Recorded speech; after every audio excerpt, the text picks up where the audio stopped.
खांसी, खासकर मॉनसून के समय आपको गले में चुभन होना, जुकाम हो जाना, गले में खराश सी बनी रहना, ये अक्सर इस मौसम में हो जाता है। कभी कभार ये खांसी सूखी होती है अर्थात ड्राई कफ होता है, कभी कभार ये बलगम के साथ होती है अर्थात वेट कफ होता है। आपको स्पूटम भी आता है जो कई बार खांसने पे आप स्पिट भी कर देते हैं। ऐसे में कई बार तो आपको पीठ में दर्द भी हो जाता है क्योंकि आप लगातार खांसते ही चले जाते हैं और आपको शायद मालूम भी नहीं होता कि खांसी हो क्यों रही है। देखिए, इसकी एक वजह तो ये हो सकती है क्योंकि मॉनसून के समय में ह्यूमिडिटी ज़्यादा होती है तो बैक्टीरिया डेवलप बहुत जल्दी होते हैं, एनवायरमेंट बहुत कंड्यूसिव होता है।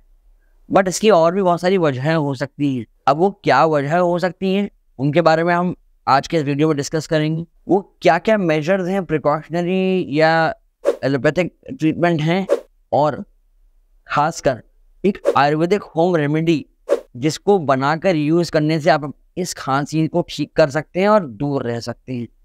इन सब के बारे में हम आज के इस वीडियो में डिस्कस करने वाले हैं, तो बने रहिएगा इस वीडियो के अंत तक। ये वीडियो आपके बहुत काम का होने वाला है। चलिए शुरू करते हैं आज के सेशन को।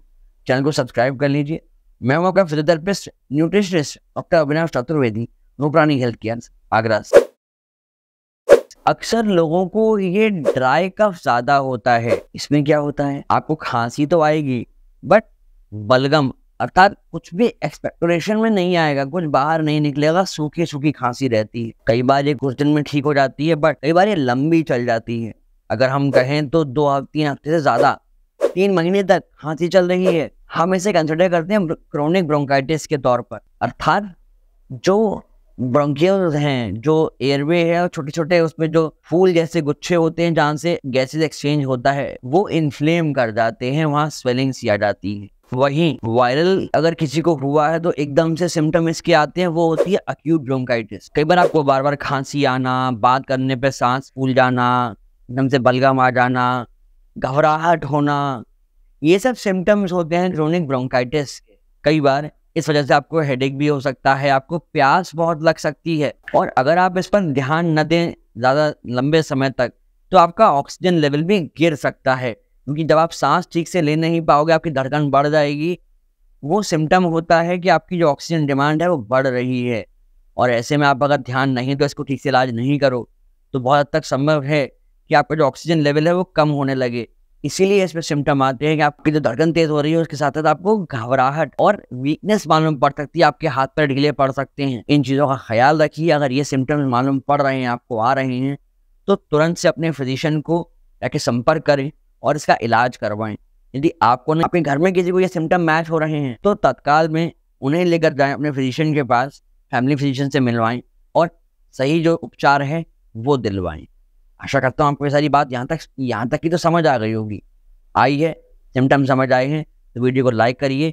आगे बढ़ते हैं, अब जानते हैं कि क्या कॉजेज इसके हो सकते हैं। तो इस खांसी में जनरली एक व्यक्ति के जो ब्रोंकियोल्स हैं वो इन्फ्लेम कर जाते हैं, वहाँ पे स्वेलिंग आ जाती है। कई बार वहाँ फ्लूइड भी इकट्ठा हो जाता है जिसे हम कहते हैं सिक्रीशंस का इकट्ठा हो जाना, और आपको जब वेट कफ होता है, जब आपको बलगम आता है, तब चूंकि आपके लंग के अंदर फ्लूइड भर गया तो वो जो गैसेस एक्सचेंज है वो ठीक से हो नहीं पाता, इसलिए आपको दिल की धड़कन बढ़ जाती है क्योंकि बॉडी की ऑक्सीजन डिमांड बढ़ती है, आपको घबराहट होने लगती है। अब ये क्यों होता है, क्या वजह है इसकी? तो इसकी एक बहुत बड़ी वजह होती है किसी व्यक्ति का स्मोक करना। कई बार लोग तंबाकू का सेवन करते हैं, ये समस्या हो सकती है। आज के समय में एक बहुत बड़ी समस्या उभर कर आ रही है इसके लिए, वो है पोल्यूशन। जैसे कि आप मेट्रोपॉलिटन सिटीज में देख रहे हैं कि कॉमन कफ या ब्रोंकाइटिस के, क्रोनिक ब्रोंकाइटिस के पेशेंट्स बढ़ते जा रहे हैं। या आज के समय में इसकी एक और वजह है व्यक्ति को होने वाली एलर्जी। वो किसी भी वजह से हो सकती है, वो किसी पॉलन की वजह से हो सकती है, किसी फ्रेग्रेंस की वजह से हो सकती है, किसी केमिकल की वजह से हो सकती है। तो कोशिश करें कि उस अफेक्टिंग फैक्टर को समझें ताकि इसका इलाज कर सकें।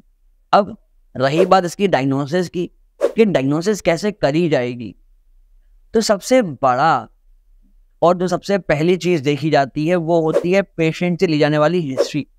जब पेशेंट किसी फिजिशियन के पास आते हैं तो ये देखा जाता है, जाना जाता है कि क्या उनकी हिस्ट्री है। उनसे पूछे जाते हैं कुछ क्वेश्चन, कैसे शुरू हुई, कब हुई, कितनी फ्रीक्वेंसी, कैसा है, क्या है, ये सब जाना जाता है। अगर इससे कंफर्म नहीं होता है तो उनके कुछ ब्लड टेस्ट करवाए जाते हैं जिससे मालूम किया जा सकता है कि हाँ उन्हें क्या समस्या हो सकती है। CBC ये साथ जैसे कुछ और भी टेस्ट होते हैं वो कर सकते हैं।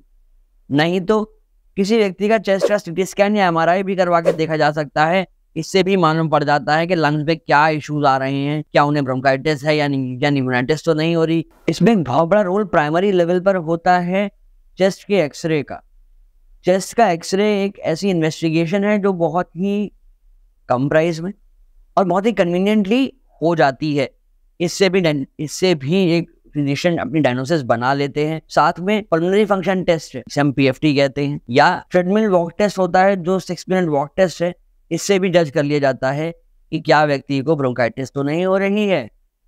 तो ये कुछ सेट ऑफ टेस्ट हैं, एग्जामिनेशन है, जिससे मालूम किया जा सकता है कि एक व्यक्ति को ब्रोंकाइटिस है या नहीं, या कोई और डिजीज तो नहीं है। आशा करते हैं आपको यहाँ तक की बात समझ आ गई होगी। फिर भी आपको अगर इस समस्या को लेकर कोई दुविधा है तो आप अपनी समस्या हमें कमेंट सेक्शन में पोस्ट कर दें। अब बात आती है ट्रीटमेंट की कि इस बीमारी का, इस समस्या का, आपकी खांसी का ट्रीटमेंट कैसे किया जा सकता है। तो इसके लिए जनरली तो आपको ब्रोंकोडायलेटर्स प्रिस्क्राइब करे जाते हैं, जो कि आपके जो कंस्ट्रिक्ट हो गए एयरवेज हैं उन्हें खोलने का, एक्सपैंड करने का काम करते हैं। ये ओरल टैबलेट फॉर्म में भी हो सकते हैं या फिर ये सिरप के रूप में हो सकते हैं। आपको सिरप लिख के दे दिया जाए, आपको वो पीना होता है। और इन सबसे ज़्यादा जो इफेक्टिव दवा होती है वो आपको दिए जाते हैं इनहेलर के रूप में, जिन्हें आपको स्प्रे करना होता है डायरेक्ट अपने माउथ के अंदर, जिससे वो दवा को सीधा आपके एयरवे तक पहुंचाकर जो ब्रोंक्यूल्स हैं, एल्वेलाई हैं, उन्हें एक्सपैंड कर दें और जो ऑक्सीजन का फ्लो है, जो एयर का फ्लो है, वो सुचारू हो जाए। तो सांस की नलियां हैं जो सिकुड़ गई थी वो खुल जाएं। कई बार अगर आपको इन्फेक्शन भी है, आपके पैरामीटर्स, आपके ब्लड टेस्ट ऐसे शो कर रहे हैं, इंडिकेट कर रहे हैं कि आपको कुछ इन्फेक्शन भी लंग में हो रहा है, तो कई सारे एंटीबायोटिक्स का भी यूज़ किया जाता है जिससे कि उस इन्फेक्शन को क्योर किया जा सके। ये तो हो गया एलोपैथिक ट्रीटमेंट। अब बात करते हैं कि फिजियोथेरेपी के पॉइंट ऑफ व्यू से क्या किया जा सकता है। तो फिजियोथेरेपी के पॉइंट ऑफ व्यू से एक पेशेंट को हम रेकमेंड कर सकते हैं एक्सरसाइजेस, जैसे कि ब्रीदिंग एक्सरसाइजेस, उन्हें कुछ प्राणायाम बताए जा सकते हैं, कुछ लंग की एक्सपेंशन एक्सरसाइजेस बताई जा सकती हैं। आप चेस्ट एक्सपेंशन एक्सरसाइजेस कर सकते हैं। बहुत सारी एक्सरसाइजेस होती हैं, जाके अपने योगाचार्य को मिलिए, एक फिजियोथेरेपिस्ट को मिलिए, वो आपको सिखाएंगे कि क्या लंग एक्सपेंशन एक्सरसाइजेस होती हैं। अगर कोई पेशेंट है तो उसे चेस्ट फिजियोथेरेपी भी दी जा सकती है। इसमें वाइब्रेशंस हो सकते हैं, परकशन हो सकते हैं और अन्य टेक्निक्स भी हम यूज़ करते हैं, जिससे उस व्यक्ति के जो एयरवेज हैं, जो कंस्ट्रिक्ट हो गए हैं, जो इरिटेट कर रहे हैं, वो रिलैक्स हो सके, काम डाउन होंगे। तो जाहिर सी बात है वो जो सिकुड़ गए हैं, कंस्ट्रिक्ट हो गए हैं, वो एक्सपैंड हो जाएंगे, एयर का जो फ्लो है वो अच्छा हो जाएगा। या अगर उनके लंग्स में सिक्रीशंस इकट्ठा हो गए हैं तो उन्हें निकालने में मदद मिलेगी। ऐसे में कुछ बॉडी की पोजीशंस होती हैं जिसमें हेड को डाउन पोजीशन में रखा जाता है और पैरों को ऊंचा रखकर फिर चेस्ट फिजियो देते हैं, तो उसमें वो सिक्रीशंस बाहर आते हैं, उन्हें खांसी आएगी, बलगम बाहर निकल जाता है। ऐसे में उनका जो एयरवे है वो क्लियर हो जाता है। इनको ब्रीदिंग पोस्चर्स कहते हैं। यहाँ तक तो बात हो गई फिजियोथेरेपी के ट्रीटमेंट की कि क्या हम करेंगे फिजियोथेरेपी मैनेजमेंट में। आपको अभी कोई कंफ्यूजन है, आप हमसे 1-to-1 कंसल्टेशन कर सकते हैं नीचे दिए गए डिटेल्स पे कॉन्टैक्ट करके। हमने बात कर ली एलोपैथी की, हमने बात कर ली फिजियोथेरेपी की। अब बारी आएगी आयुर्वेद की, कि आयुर्वेदिक रेमेडीज के साथ, आयुर्वेदिक जड़ी बूटियों के साथ कैसे आप अपनी इस खांसी को दूर रख सकते हैं, ठीक कर सकते हैं। अब इस रेमेडी को बनाने के लिए आपको चाहिए 1/4 टीस्पून काली मिर्च का पाउडर, 1/4 चम्मच काला नमक, 1 चम्मच अजवाइन, 4 चम्मच कसा हुआ अदरक और 4 से 5 छोटी इलायची, जिनके आप छिलके हटा देंगे, बीज आप रख लेंगे। और आपको 1 चम्मच चाहिए गुड़। अब पहले तो आप बाकी गुड़ के अलावा बाकी सारी चीज़ों को ढंग से मिक्स कर लेंगे, ग्राइंड कर लीजिए या ढंग से मिक्स कर लीजिए। और जो गुड़ आपके पास है उसे एक नॉनस्टिक कढ़ाई में डालकर धीमे धीमे चलाना शुरू कर दीजिए, धीमी आंच पे, जिससे वो चिपके नहीं, जले नहीं। ये तो बात हो गई इस रेमेडी में यूज होने वाली सामग्री के बारे में। पर आपको अगर जानना है कि बेस्ट टी कौन सी हो सकती है, क्योंकि यहाँ पे हम गुड़ की बात कर रहे हैं, कई बार लोग कहते हैं सर कि क्या हम गुड़ की चाय पी सकते हैं, तो बेस्ट टी कौन सी होती है जानना चाहते हैं तो ये वाली वीडियो को जाकर देख लीजिए, इसका लिंक हम आई कार्ड में ड्रॉप कर रहे हैं। जैसे ही ये गुड़ पिघलने लगे तब आपको बाकी जो आपने मिक्सचर बनाया है बाकी चीज़ों का, उसको इस पैन के अंदर डाल देना है और इसको धीमी आंच पे चलाना है, जिससे ये सारा कुछ ढंग से मिक्स होकर एक अच्छा सा मिक्स बन जाए।